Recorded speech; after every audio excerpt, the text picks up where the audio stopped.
If you have some ankle pinchiness or some tightness going on in the calf when you squat deep, I have a quick solution for you.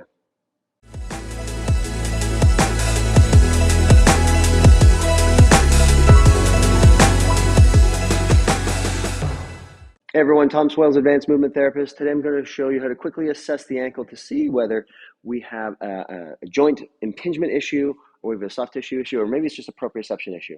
But anyway, today's exercise I'm going to show you how to kind of take care of all three of those things.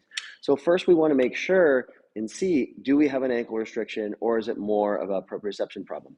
So we're going to do the deep lunge, kneeling deep lunge test.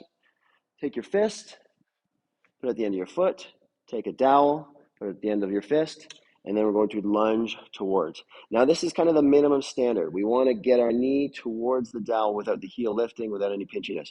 Now if we have some impingement, it's got some compression in the front or stretch in the back, there could be a joint mechanic issue, could be joint restriction, capsular, whatever it is. If it's stretch in the back, but we're getting there, it might be an instability or it might be some overactivity of the calves.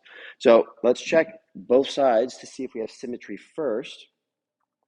And my right ankle feels a little bit more of a pinch and a stretch in the back, even though the range is good. We're going to go after that one. But if you're one of those individuals who have a lot of ankle dorsiflexion, use that as your standard. So if you can go all the way deep and you can get your calf right onto your hamstring, use that as your measuring stick and then compare it to the other side and see if they feel the same and if they're moving the same. Of course, just use your squat as an assessment tool as well. So to correct this issue, we're going to anchor a band down in a low position, utilize a box in a high position so that we can control how much weight goes into that ankle. So for me, my right ankle felt a little pinch on the front, little stretch in the back, and I'm going to bring a long loop band just below the malleoli. So these outer ankle bumps here, inside ankle bumps, and it's kind of angling down and back. So it's going to pull the tail, it's going to pull the inside ankle bone down and back for the natural mechanics of ankle during dorsiflexion. So I'm not just going to be performing a stretch here. Yes, we are doing a mobilization. Yes, we are stretching soft tissues. However, I want to make it as active as possible. So anytime we are stretching something, we need to strengthen. So in this position, I'm just going to do some calf raises. So I'm coming up under the toes and then slowly lowering back down. If there's a weak range, you might feel it's called cogwheeling. It just kind of bounces down into it. And that's just the nervous system not really picking up the range or having good control of that. And that's all right.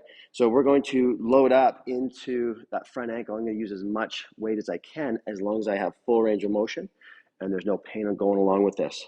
So we're going to perform 15 to 20 reps. We want to do high repetition so we get blood flow into the connective tissues and we get enough reps to make a change. If you don't have an elevated surface to work from, that's not a problem. We can get into our deep lunge position here as well. The band is still creating what's called a posterior glide to that backside here. And I'm going to do some calf raises. I'm also getting this left leg, left hip to extend and stretch. So I'm not just passively falling into this. I got that glute locked on. I have my core locked on. And we're actively strengthening and stretching through this range of motion of deep dorsiflexion for the lunge and the squat. And tacking on some strength and control on the front of the shin. So we're going to go after some tib anterior, some wall lean raises, so that we work on strength and control, not just on the back side of the ankle, but on the front side as well. And of course, come back and check your squat. Okay, see if it feels different. Pick up a load, wiggle around. If it feels nice and easy, then you've restored the movement that you're looking for and you've unlocked that movement.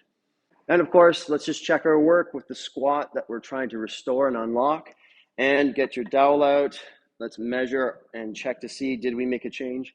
So that feels different. I can't feel the pinch on the front of my ankle anymore. And can we get that nice same range of motion as the left? If you found the video helpful, like, subscribe, and share to somebody who you think could benefit from some new ankle range of motion for squatting and lunging deeper. If you're a clinician looking to optimize your clinical outcomes, as well as systematize and organize your clinical practice, head over to amtcertified.com and get certified today.